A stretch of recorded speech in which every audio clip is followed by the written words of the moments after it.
안녕하십니까. 오늘 낮 최고 기온이 38도까지 올라간다 그러고, 내일은 서울이죠. 서울 기준으로 40도까지 올라간다고 하고 있습니다. 1994년에 그 더위를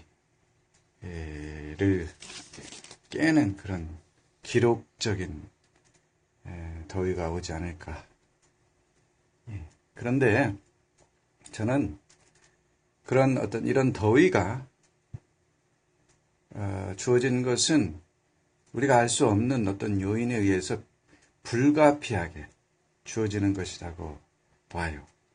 그러니까 우주 속에 질서가 있고 지구, 그 질서 안에 지구라는 이 생태계가 존재하고 있는데, 지구가 지금 그 인간이 스스로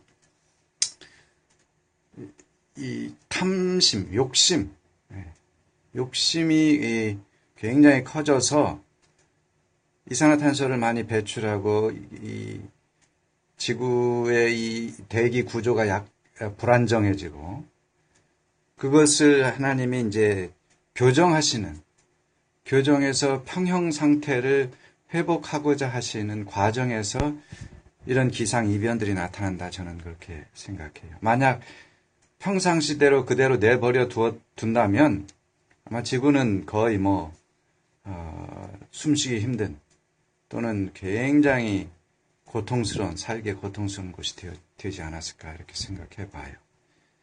덥지만 잘 인내하시고 이겨내셔서 지구가 다시 안정된 상태를 이루도록 기도하고, 또 우리 후손들이 더 건강한 그런 환경 속에서 살 수 있도록 우리가 노력을 해야 되지 않겠어요? 이 쓰레기 더미를 물려주거나, 또는 숨쉬기 힘든 미세먼지로 가득 찬 이 대기를 물려주는 것은 선대 백성으로서 옳은 일은 아니라고 봐요. 이런 부분에 좀 신경을 쓰고 관심을 집중하고 살았으면 좋겠어요. 오늘은 창세기 4장이에요. 창세기 4장은 3장에서 인간이 범죄한 이후에 에덴 동편으로 쫓겨나가지고 더 이상 에덴 동산에 이제 접근이 금지가 돼요.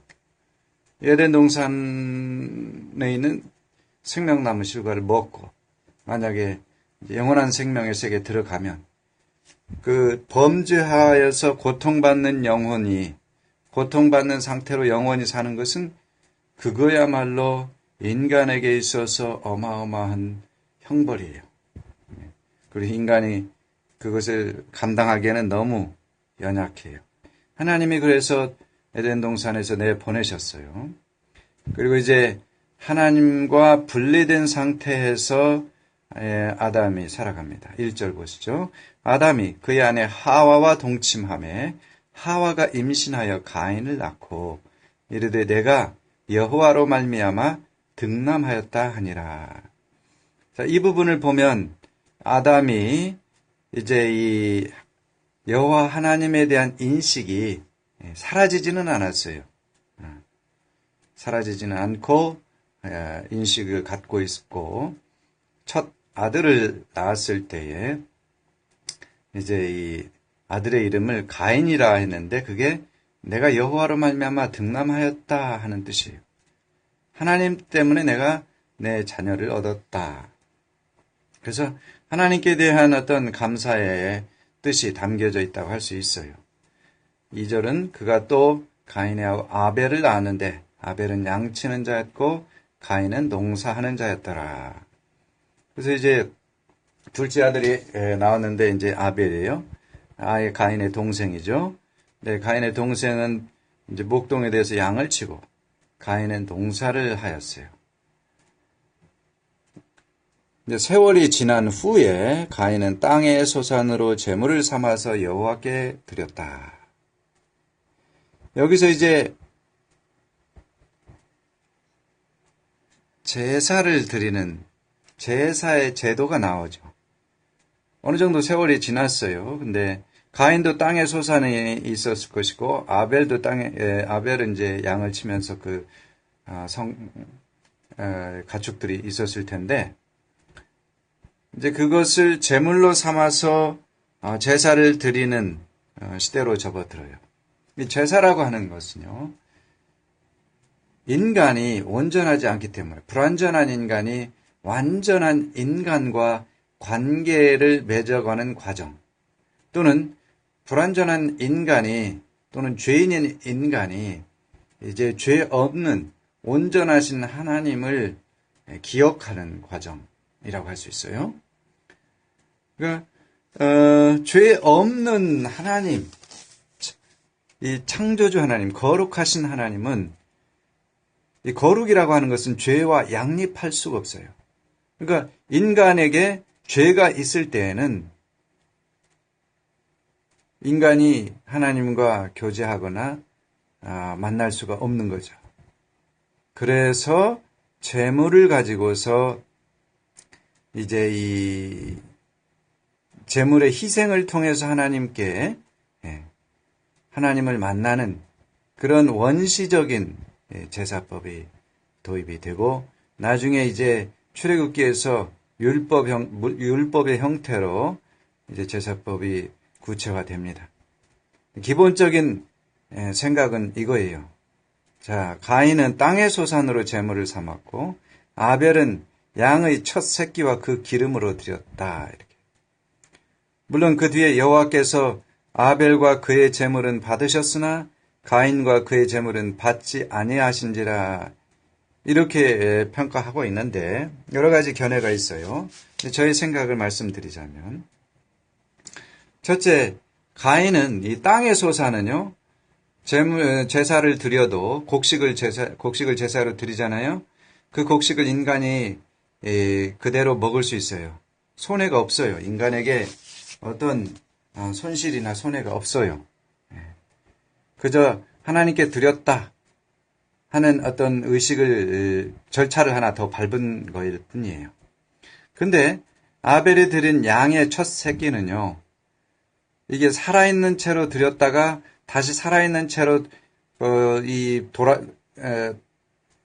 키우는 것이 아니고, 그 양의 첫 새끼를 죽여요. 죽이고 거기에서 나오는 fat, 기름으로 제사를 드려요. 또는 그 피를 흘려서 그 피와, 또 이제 출애굽기에서는 그 피를 이제 흘려야지, 그 피를 흘려야 한다는 것은 그 생명을 죽여야 한다는 거예요. 그 생명을 죽여야지 그것을 근거로 제사 드리는 사람의 죄가 속죄가 되고, 그때에 하나님과 만날 수 있고 또는 예배나 경배할 수 있게 된 거예요. 그러니까 죄라고 하는 것은 생명을 이제 해치는 거예요. 우리가 뭐 살인하지 않았다 할지라도 내가 이 하나님과 관계 속에서 잘못한 그 일로 인하여 하나님과 관계가 단절이 되는 것 자체가 죽음인 거죠. 그 관계 단절을 회복하기 위해서는 피의 대가를 치러야 된다 이거죠. 그래서 구약에서는 비둘기나 또는 어린 양이나 또는 염소나 소, 이런 가축들 중심으로 제사를 드렸어요. 이게 피를 흘려서 제사를 드린 거죠. 그리고 하나님이 이제 최종적으로는 그 아들 예수님을 이 땅에 보내셔서 그 예수님이 이 세상 모든 죄를 지고 가는 어린 양이 되셔서 피를 흘리시고 죽었어요. 십자가에서 죽으신 거죠. 그래서 인류의 모든 죄를 담당하고 죽으셨어요. 그 대신 인간은 그 예수님이 내 죄를 대신해서 내가 흘려야 될 피를 친히 흘리셔서 죽으신 것을 내가 믿고, 내가 하나님을 버렸는데 이제 내가 버림받아야 할 그 형벌을 예수님이 하나님 아버지로부터 버림받음으로써 내가 형벌을 당할 모든 것을 대신 예수님이 당했어요. 내가 그것을 믿기만 하면 하나님은 이제 오케이, 너의 죄가 속죄되었다. 너의 죄가 모두 덮어졌다. 너의 모든 죄가 이제는 사라졌다. 나는 죄가 없는 너를 본다. 왜냐? 내 속에 예수님이 계셔요. 죽은 예수님이 계셔요. 죽은 존재가 있어요. 내 속에. 십자가에서 죽으신 예수님이 내 안에 계셔요. 내가 예수님을 믿으면. 그러니까 내 존재가 죽은 거예요. 하나님은 그렇게 보신다 이래요. 그리고 죄를 분리시켜서 죄가 없는 이 영의 존재인 나는, 사람은 하나님께서 온전한 의인이다 이렇게 받아주세요. 그것이 성경에서 말하는 놀라운 하나님과 인간과의 관계 회복의 길입니다. 여기서 제물을 드리는 이 일은 이제 인간이 하나님 믿지 않는 우리 고대 우리 선조들도 제사는 다 드렸어요. 제사를 드리는 이유가 뭡니까? 신에 대한 기억, 신의 존재에 대한 인정에서 출발하는 거예요. 근데 이제 제사를 어떻게 드리느냐, 어떤 방식으로 드리느냐, 이것도 아주 중요한 문제예요. 아까 얘기했듯이 제가 이제 아벨의 제물은 피를 흘렸다. 가인은 이제 희생 없는 제사였다. 이렇게도 볼 수가 있고요. 또 하나는 이제 뒤에서 이렇게 말합니다. 하나님이 아벨과 그의 제물은 받으셨다. 아벨을 먼저 받았어요. 그러니까 아벨이라는 존재가 하나님과 연결되어서 하나님께, 영어로는 이제 favor 죄송합니다. favor를 얻을 수 있는 존재였다 이거죠. 아벨과 그 제물은 받으셨어요. 근데 가인과 그의 제물은 받지 아니하셨다. 가인에게 뭔가 만족스럽지 못한, 하나님의 뜻에 굉장히 어긋나서 이거 불편한 그런 문제가 있었다 이거죠. 그 뒤에 보면은 가인이 몹시 분하여 안식이 변했다 이렇게 나와요. 이거 보세요. 벌써 하나님과 관계가 완전히 단절된 상태라는 거예요. 물어봐야죠. 왜 제물을 받지 않으셨나요? 무슨 문제가 있어요? 이렇게 물어볼 수도 있고요.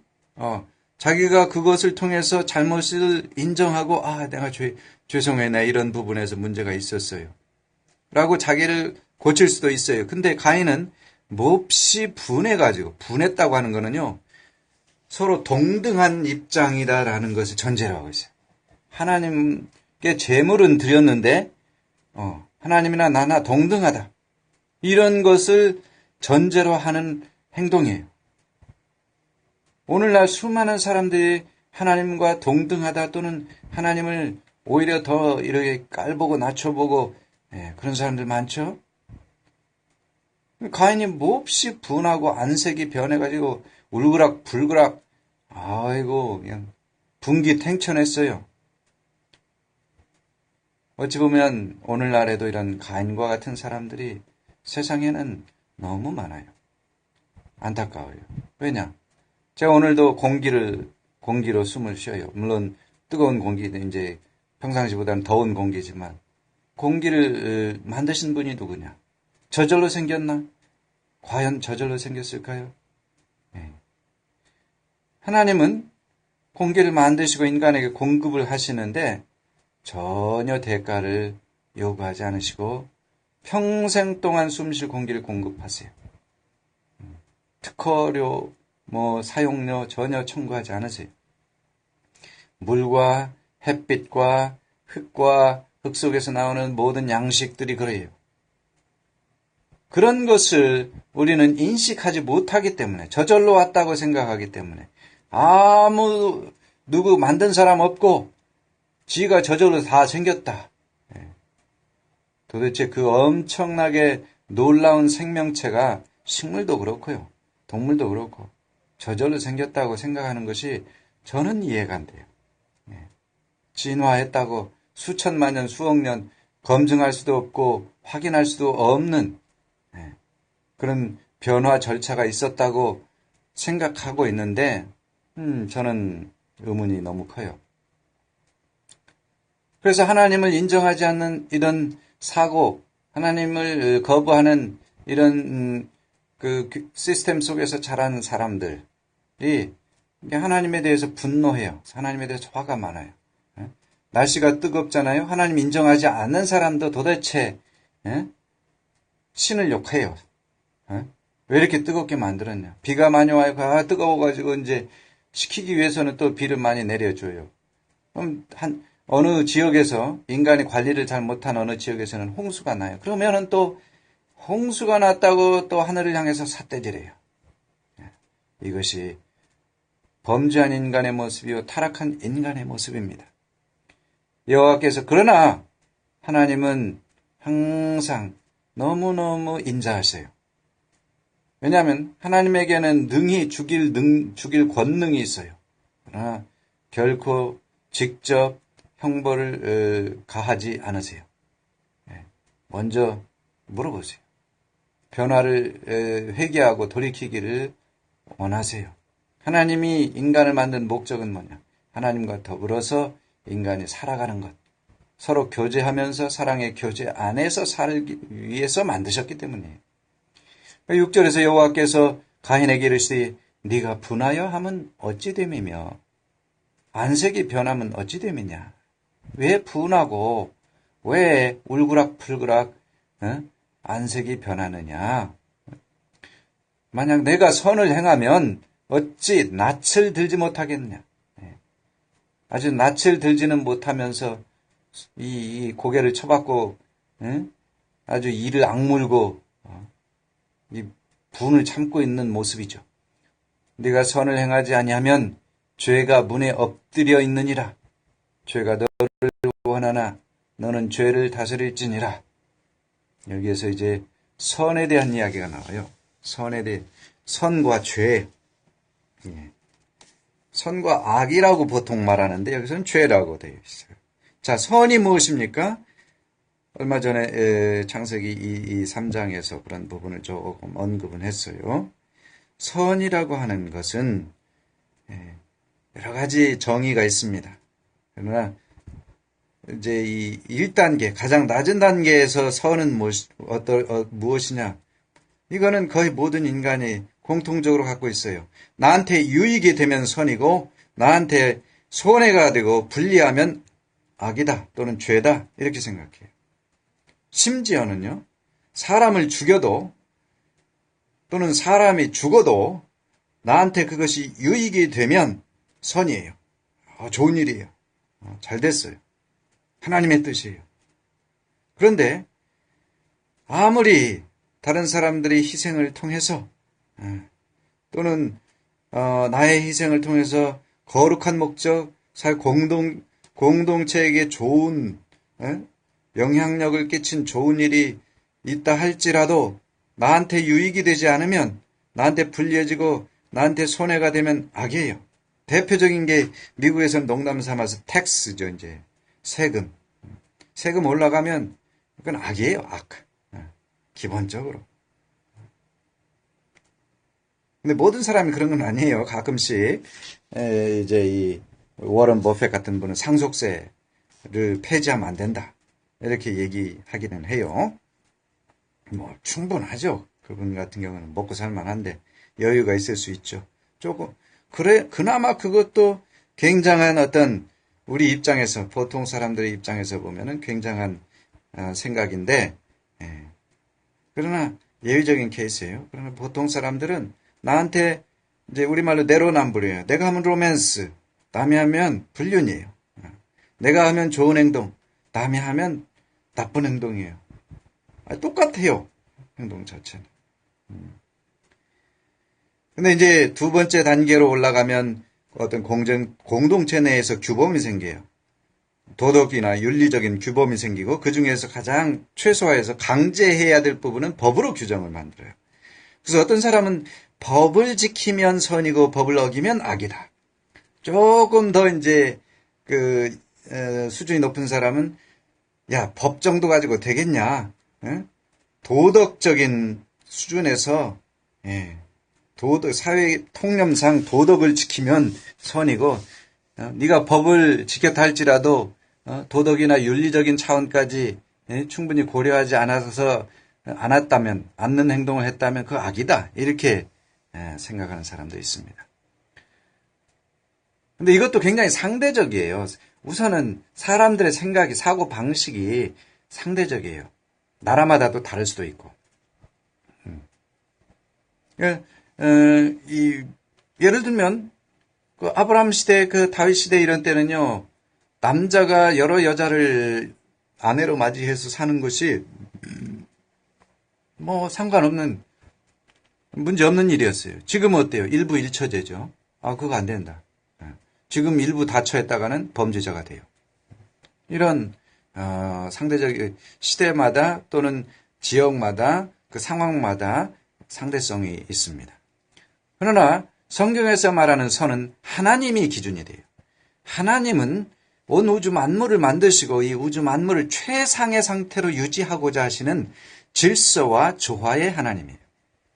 그래서 그 최상의 상태를 만들기 위해서 때로는 어떤 사람에게는 아픔이 되고 어떤 사람에게는 즐거움이 되는 행동을 해요. 둘 다 아픔이 되기도 하고. 근데 그것이 하나님의 뜻이면 선이에요. 근데 그것이 하나님의 뜻이 아니면 악이라는 거죠. 그러니까 우리가 하나님 자체에 대해서 모르면요, 우리가 선을 행할 수가 없죠. 또 우리가 하나님의 뜻에 대한 이해가 없으면 하나님의 뜻을 행할 수가 없죠. 소 뒷발 차듯이 어떤 경우에는 그렇게 행할 수도 있어요. 신기하게도. 하나님은 그런 길이 제가 보기에는 열려 있다고 봐요. 그러나 우리가 모든 경우에, 모든 상황 속에서, 모든 시간 속에서 하나님을 알고, 하나님의 뜻을 알고, 하나님의 뜻에 대해서 온전하게 행하는 사람은 있을 수가 없다. 그러나 우리는 그런 길을 하나님이 열어놓으셨다는 것을 알 필요가 있어요. 갈라디아서 5장 16절에 보면 너희는 성령을 따라 행하라 그랬어요. 성령을 따라 행하라. 성령은 하나님의 영입니다. 그러면 너희 육체 욕심을 이루지 아니하리라 그래요.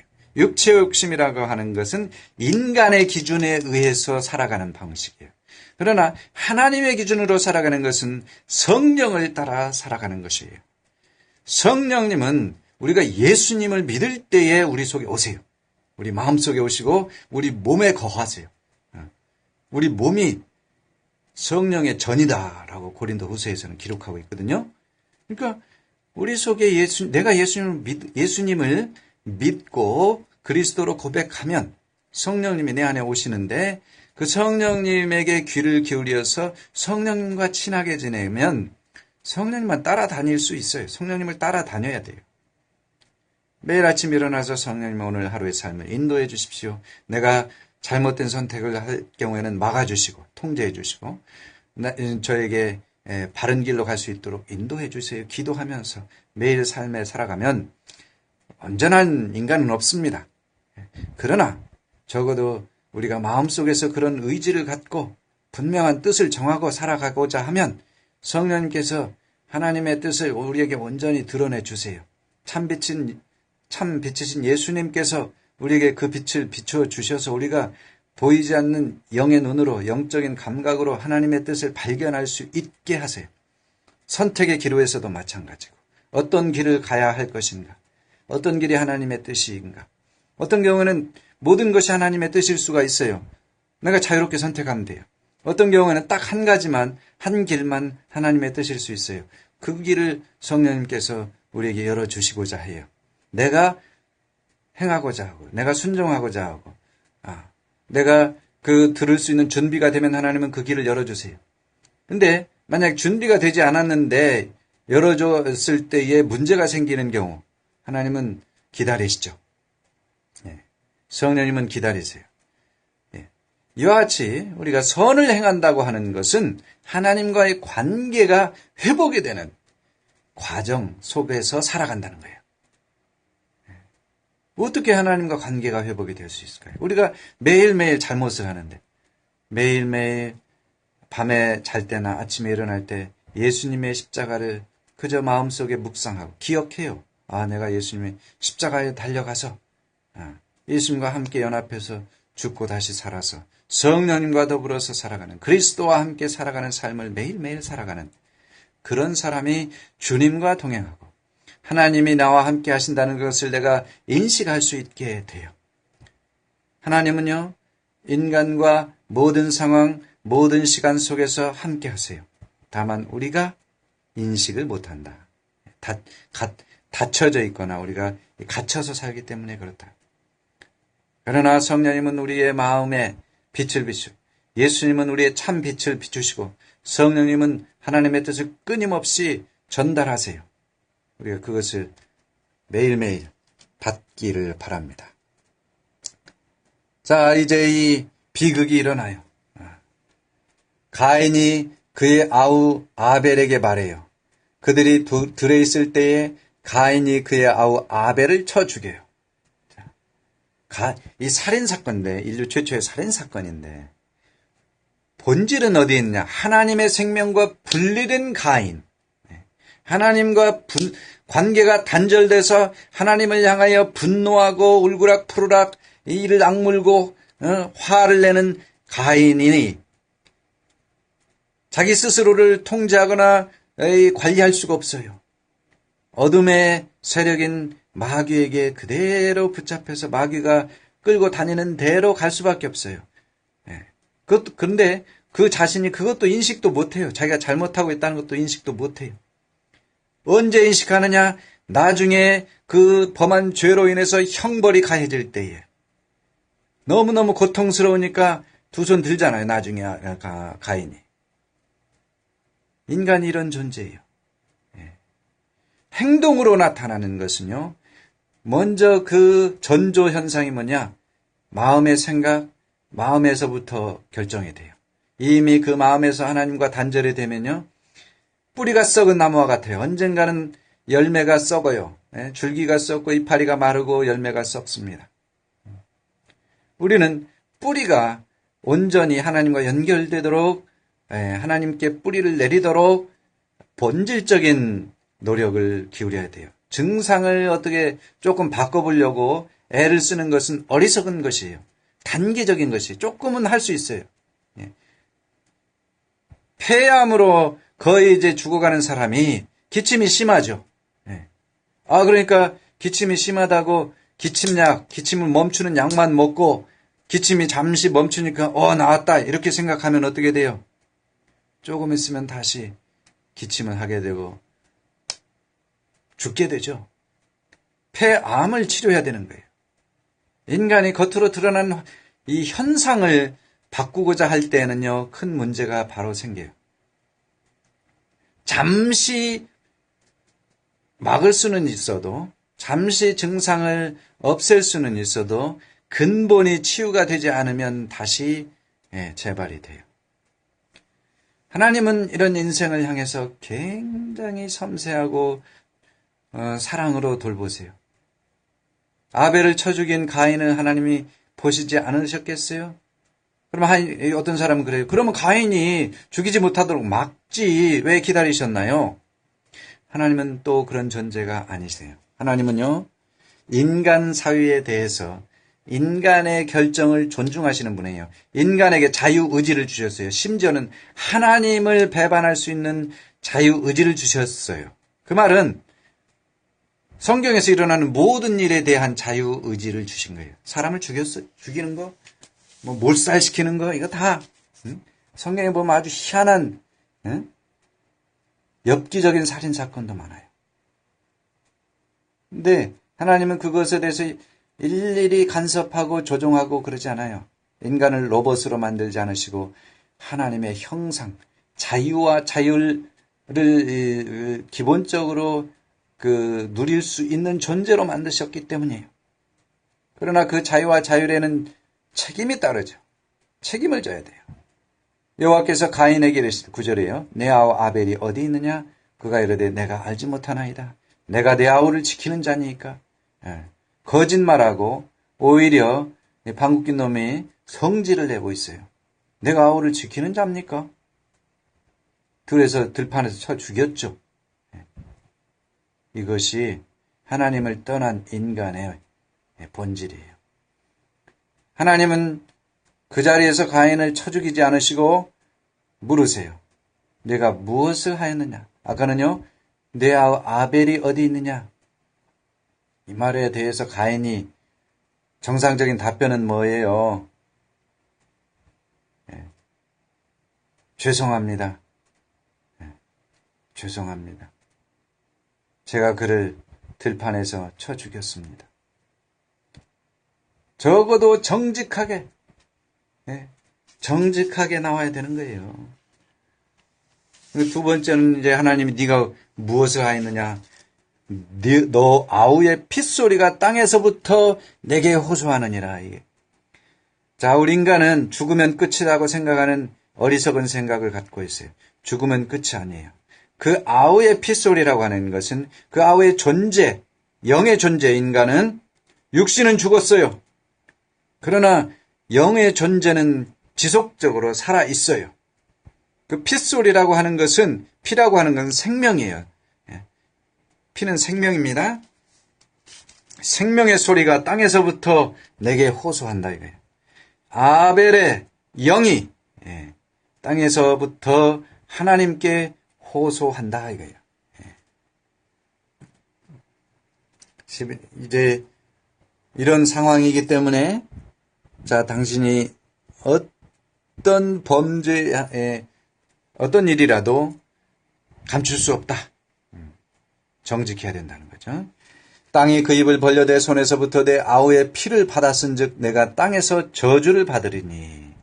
자, 이 첫사람 아담은 직접 저주를 받지 않았어요. 그 뱀이 저주를 받고 사단이 저주를 받고 그 땅이 저주를 받았어요. 아담 때문에 땅이 저주를 받았어요. 근데 이제 그 땅의 그 피, 아벨의 피를 땅에 흘린 그 가인이 그 땅에서 살아요. 그 가인이 땅에서 저주를 받게 돼요. 그 내용은 네가 밭을 갈아도 땅이 다시는 그 효력을 내게 주지 아니할 것이요 너는 땅에서 피하여 유리하는 자가 되리라. 13절 가인이 여호와께 아뢰되 내 죄벌이 지기가 너무 무거우니이다. 주께서 오늘 이 지면에서 나를 쫓아내시온즉 내가 주의 낯을 비읍지 못하리니 내가 땅에서 피하며 유리하는 자가 될지라. 무릇 나를 만나는 자마다 나를 죽이겠나이다. 아벨의 그 원혼, 아벨의 영이죠. 땅에 있어요. 그러니까 아벨이 호소한 것들이 하나님에게 상달되었고 그것으로 인해서 이제 가인의 속사람이 공격을 받고 두려움 속에서 고통 속에 지내게 돼요. 자기 스스로 자기의 자유로운 행동에 대한 책임을 질 수가 없어요. 그 형벌을 감당할 수가 없어요. 근데 사람들은 그것을 감당할 수 있다고 우기면서 하나님을 떠난 행동을 두려움 없이 행해요. 무서워하지 않아요. 그것이 무서운 거예요. 그 덫에 한번 빠지잖아요. 헤어나올 수가 없습니다. 죄의식과 고통뿐만 아니라 단지 이 땅에서의 고통뿐만 아니라 죽음 이후에 받을 심판의 두려움까지 그 인생을 이제 고통스럽게 합니다. 하나님은요, 정말 인자하세요. 사람을 벌하기 위해서 인간을 만드신 것이 아니라 그 인간을 살리기 위해서 교정에서 하나님과 건강하고 이 온전한 사랑의 관계성을 맺기 위해서 하나님은 인간을 만드셨어요. 그가 아무리 악하다 할지라도 하나님은 기회를 주시고 또 주세요. 여호와께서 15절 여호와께서 그에게 이르시되 그렇지 아니하다. 가인을 죽이는 자는 벌을 7배나 받으리라 하시고 가인에게 표를 주사 그를 만나는 모든 사람에게서 죽임을 면하게 하시니라. 이것이 하나님의 긍휼이에요. 그 어떤 죄를 졌다 할지라도 가인이 그래도 고통스러운 속에서 고통을 하나님께 호소해요. 예. 하나님께 호소하니까 하나님의 마음이 아프셔가지고 이제 예? 가인을 보호해 주시는 거예요. 예? 가인을 그 자리에서 그냥 예? 손가락으로 눌러서 죽여버렸으면 어땠어? 예, 시원했겠죠. 속이 시원할지도 모르죠. 근데 문제는 그 날짜로 이 세상에 있는 모든 인류는 다 죽습니다. 그 어느 누구도 하나님의 이 거룩하심 앞에 의롭다고 할 사람 없고 선을 행하는 사람이 없어요. 그 어떤 악이라 할지라도 사소한 악이라 할지라도 생각 속에서 범죄한 것 그 하나만으로도 하나님과 양립할 수 없어요.